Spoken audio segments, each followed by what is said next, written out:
નમસ્કાર, જય શ્રી કૃષ્ણ. સ્વાગત છે તમારું આપણા એક નવા બ્લોગમાં. તો આજે છે તિરંગા યાત્રાનો નજારો જો આપણે જવાનું છે, તો ચાલો જઈએ.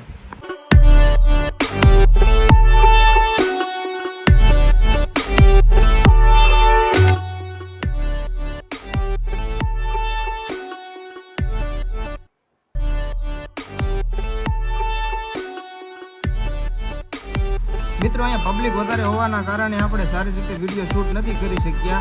તમે જોઈ શકો છો, કારણ કે અહીંયા અવાજ જ એટલો બધો આવતો હતો, એટલા માટે આપણે એને વિડીયોમાં બરોબર વ્યવસ્થિત આપણે ત્યાં બોલી નથી શક્યા. પણ તમને એનો નજારો બતાવીશ. અહીંયા બોટાદની પોલીસ છે, તથા તમામ શિક્ષકો છે, વિદ્યાર્થીઓ છે, ઘણા બધા પબ્લિક છે. અને જો લોકેશનની વાત કરું ને, તો આ લોકેશન છે આપણે જૂનું માર્કેટિંગ યાર્ડ, જે આપણે માર્કેટિંગ યાર્ડ છે બોટાદનું. જોઈ શકો છો, સ્કૂલવાળા છે બધા તિરંગા લઈને આવ્યા છે.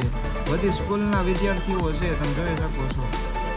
તિરંગાની શોભાયાત્રા હોય એટલે અહીંયા ગીત તો બહુ જોરદાર વાગતા જ હોય. જો એ ગીત આપણે વાંહે બોલવા જઈને બોલવીને તો અંદર કોપીરાઇટ આવે, એટલા માટે આપણે વોઇસ ઓવર કરવી છીએ ભાઈ. પહેલી વખત વોઇસ ઓવર થાય છે આપણી ચેનલમાં.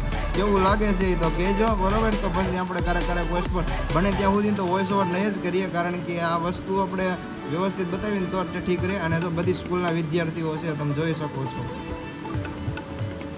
સંસ્કાર તીર્થ છે, પછી ઘણી સ્કૂલના વિદ્યાર્થીઓ છે.